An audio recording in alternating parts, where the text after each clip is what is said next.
whole area lit up with what appeared to be the Blackpool illuminations. In fact, it was bold boy Tubby taking advantage of the break in paddling to light his pipe. I expected the whole German army to open up on us. However, it had good uses as the submarine closed us and made contact. And having spotted the flare of the match, they were soon picked up. We got inboard in no time, had a good stiff drink and off to base. Tubby's first words on the way to quarters after landing were, "Have you got a match, Tom? Mine be finished." Brave warriors dealing with fear and uncertainty as they always do, calmly, professionally, and peppered with witty refrain and unwavering mutual respect. Brave warriors whose lack of proficiency in the art of navigation and liking for alcohol is, I can assure you, alive and well in today's special boat service. Echoing the as ever pathetic words of Churchill, the further you look back into history, the further you can see into the future. I am in no doubt that the mission success that the Special Boat Service is currently delivering across the globe, day in and day out, has been built on the exacting ethos and genius conception of the service's Second World War forebear units. In the long list of SBS forebear units, no unit better represents the enduring value of this ethos and conception than the COPP, whose vital intelligence and guiding hand enabled the decisive operation of the Second World War, the D-Day landings on the Normandy beaches, to be conducted successfully. Special forces, for that is what the COPPers were, are not about the punch-up. Their purpose is to show others, namely the mass units of the Royal Marines and the Army, where to land the knockout blow. Operating in harm's way and a long way from help, the COPPs and now the SBS's mission requires both strength and guile in equal measure. The essence of the power of military combinations that so few truly understand. It requires unfussy, modest bravery in the face of the enemy, night after night. No one does unfussy bravery better than Tubby. I salute the COPP heroes of the Second World War, especially Jim and the valiant COPPers here today, and those selfless COPPers who gave their lives during the war. Let their courage, determination, unselfishness, cheerfulness in adversity, and this magnificent memorial continue in perpetuity to be an inspiration to us all. We owe them all our endless gratitude and respect. I close with an extract from the SBS prayer, which for me is clear testament to how much the COPP's ethos is now embedded within the moral fabric of the SBS. We do not seek an easy life. Rather, we pray for courage to face every task as and when it may arise. Equip us to resist evil, protect the vulnerable, pursue the right with the guile to use our strength wisely, and guard us with the humility that we may not think of ourselves more highly than we ought or underestimate others. Thank you.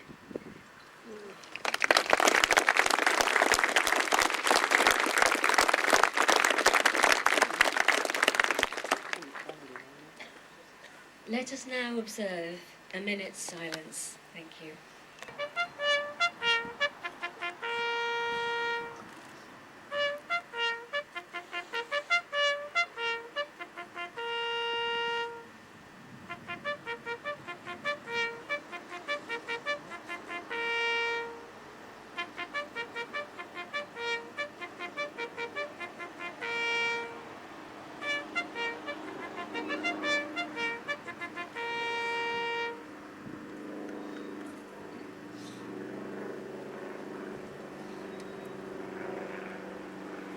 finally, I'd like to introduce to you a lovely man whom I've been privileged to meet on several occasions. Former coppists, Jim Booth. Jim.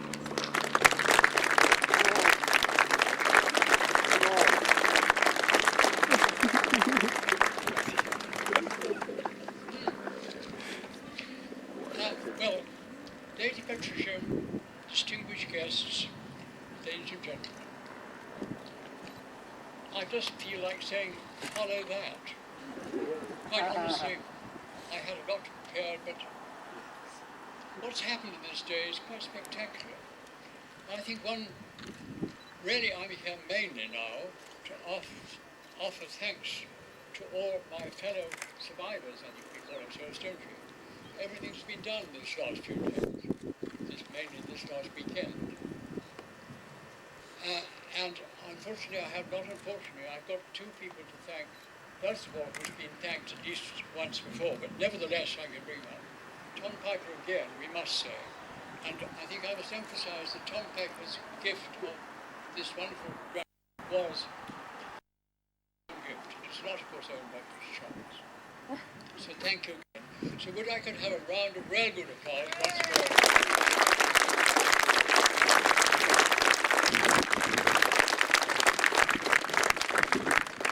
But these are all the second row of people I want to thank.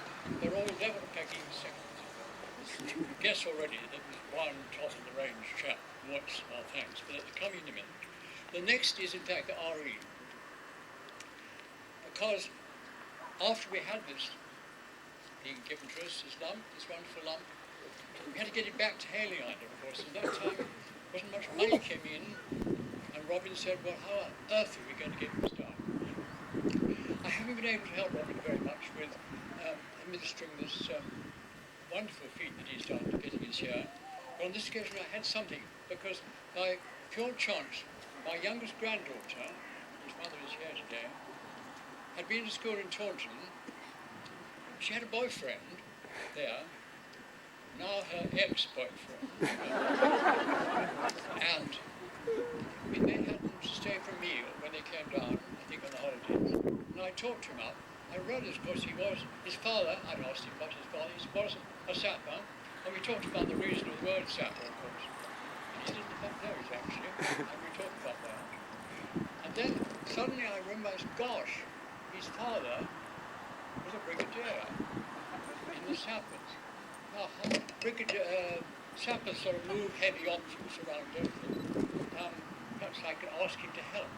So brazenly, I wrote to Brigadier Urch and said, any chance that you could possibly bring this big thing up to Hailing Island? I didn't really expect an answer. It was quite difficult because I didn't know who to send it to. Security, and no address was available. I went to the school, Queen's College in Taunton, saw the secretary, any chance you could give me his address? Oh, no, of course not. Naturally, they shouldn't, and didn't. But as I was going out, they said, well, if you give me the envelope and the stamp on it, I'll put the address on, secretly, and post it. So it did get to him. A bit of a pause. I think he was serving, in fact, in Afghanistan, I don't remember, sure. He came back, and then he answered my letter with the wonderful news that he would pass on to his juniors, would they please try and help? Well, I rather assumed, army what it is like, the suggestion was almost an order. And the next we did hear from his sappers down in Oakhampton, I think, which covered the Cornish area, that they'd have a look, and then they came back and told Robin at the end, yes, they would take it on as an exercise. Of course, it's thanks to them that they did find it doing the job wonderfully. As you know, it all came up, we've seen in the pictures in Robin's manufacturing, Robin's publication, how it is all put up here. And so I'd like now an enormous round of proper applause for let's get it right, Brigadier Urch and the Royal Engineers, the Sergeant and three, who brought this stone up from Robin.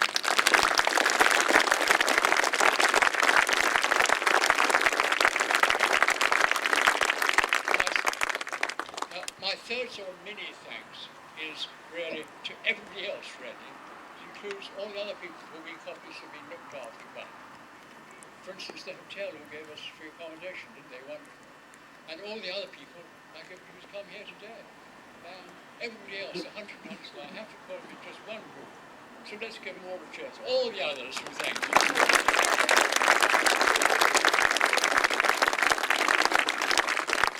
But I'm sure you guessed it now what I was getting to. He's got my number one. Pretty obvious, isn't it? Top of the pops. Well, who can it anybody else with Robin Wood?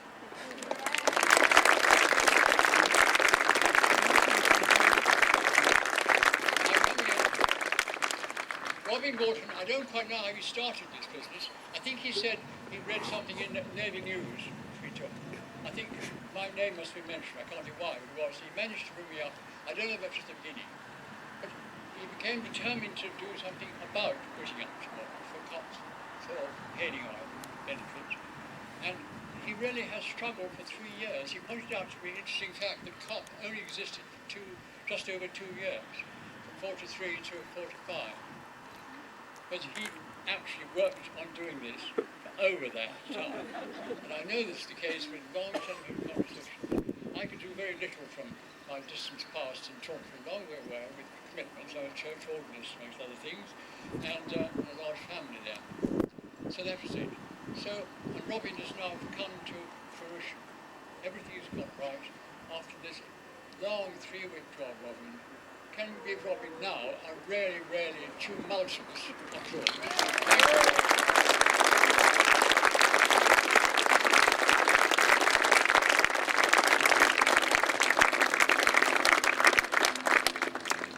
Robin has asked me to say something quick about experiences in COPP.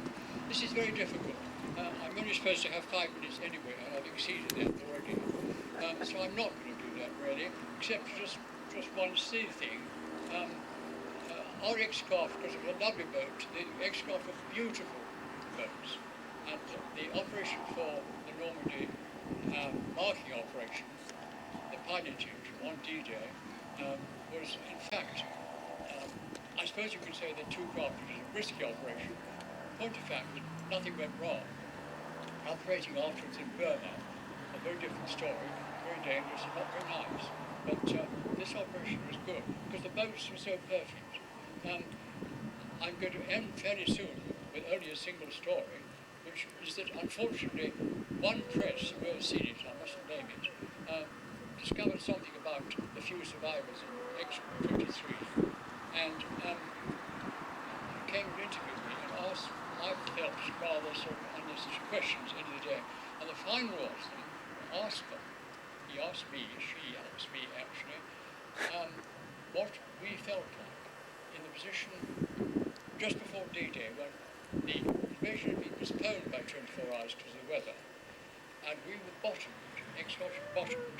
We were anchored on the position which we got, which was a dead accurate position for marking. But we were rather desperately worried about running out of oxygen, because we had a full day, a June day, of almost 20 hours to stay on the bottom, and it had been delayed. And what did we talk about? Well, I felt, I suppose, rather naughtily, arrogantly, that it was a funny question. So I unfortunately gave a silly answer. The answer I gave was, well, what do you think young men talk about when they're talking by themselves? Girls, girls, girls, beer and girls. And unfortunately this appears a headline. So I'm not going to say more about it. COPP was a wonderful organisation to belong to. Wonderful people. I hope still, and I believe that it was a very worthwhile aim. And of course it is firmly established as wonderful journalism told us now as part of the accepted must-have before any invasion on enemy shores. Looking at it first and being there to guide me. That I believe is an accepted part of military international invasions in our services. Thank you very much.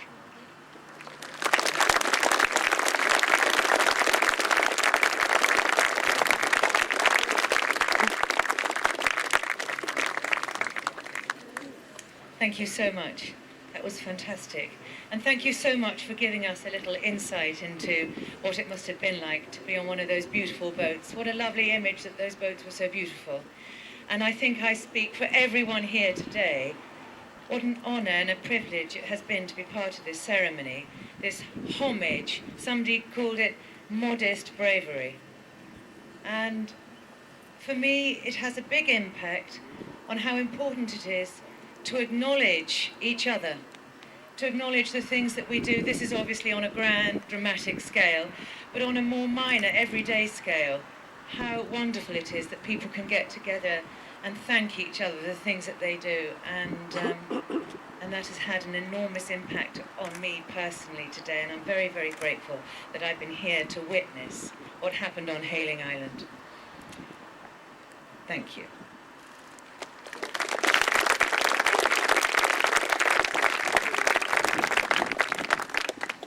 Will you all please join me in saluting our remaining COPP heroes?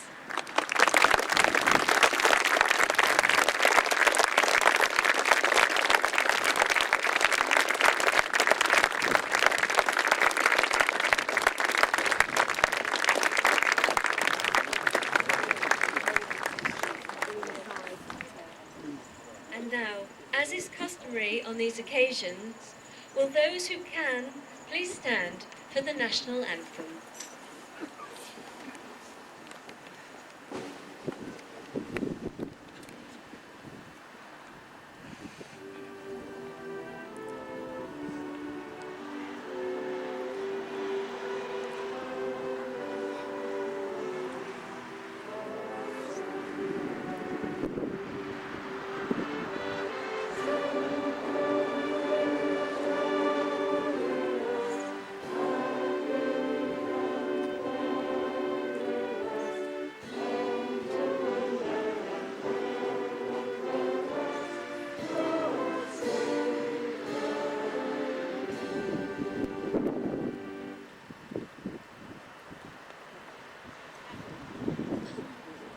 So that concludes the formalities.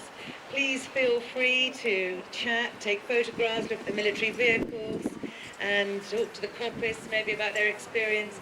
Thank you, every single one of you, for being here today and making this such a wonderful morning. And to the school, Hayling Island School. Hooray! Thanks for coming. Bye-bye.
Tribute to you and to the other COPP members.